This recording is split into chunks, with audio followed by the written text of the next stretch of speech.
Hello दोस्तों, नमस्कार। मैं हूँ रेखा उपाध्याय, अपनी किचन पे आप सभी का स्वागत करती हूँ। आज एक बहुत पुराना कजरी गीत सुनाने जा रही हूँ। आप सबको अच्छा लगे तो कमेंट में जरूर बताना। ये बहुत पुरानी कजरी है। आमा आमा हुआ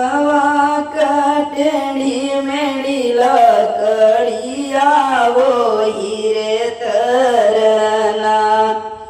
सावरी जेवना बनावई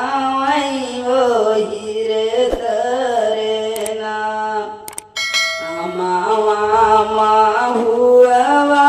कटड़ी मेड़ी लकड़ी या वो हीरे तरेना सावरी जेवना बनावई वो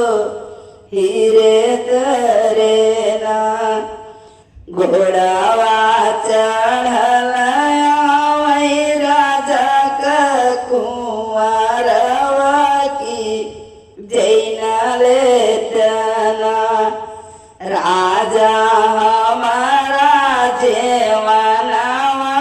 की जैन लेतना राजा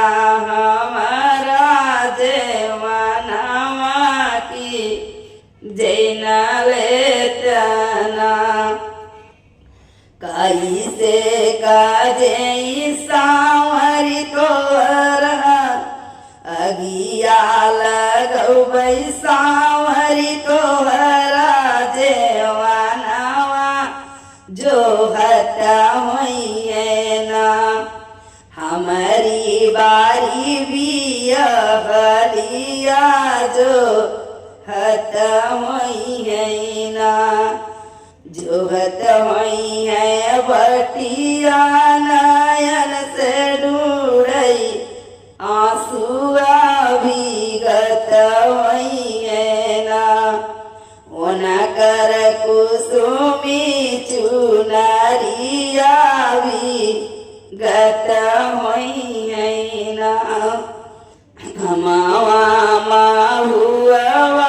कटड़ी मेड़ी लकड़िया वो हीरे तरेना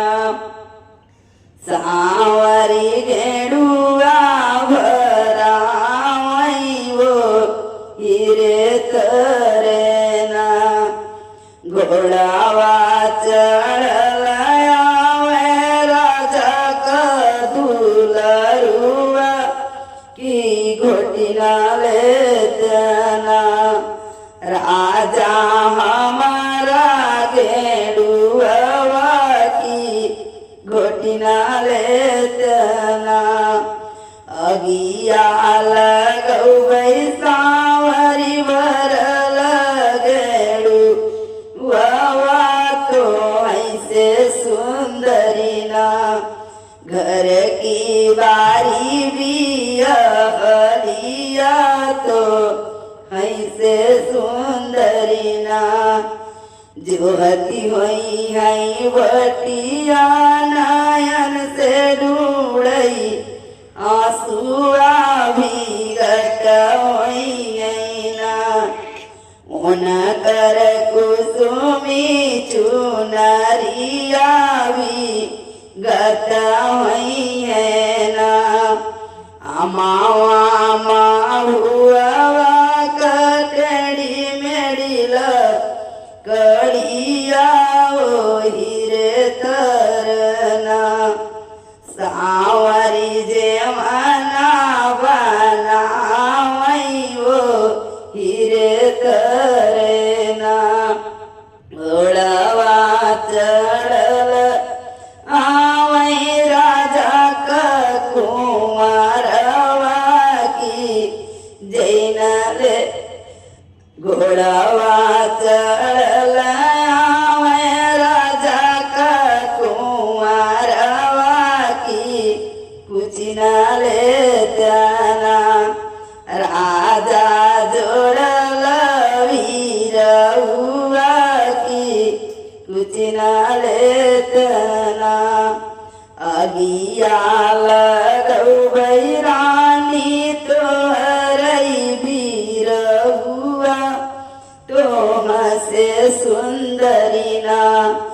हमारी पतरी तीरी हवा तो ऐसे सुंदरी ना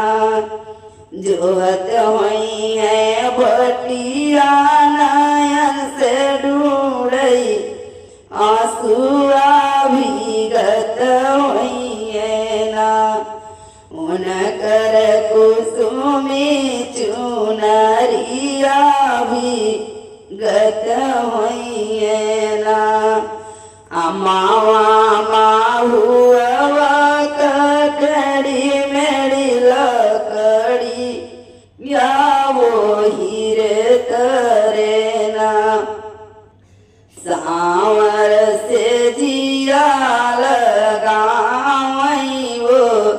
हीरे तरे ना घोड़ावा चढ़ गया मैं राजा का कुंवरवा की सोई न जात्याना राजा फूल की से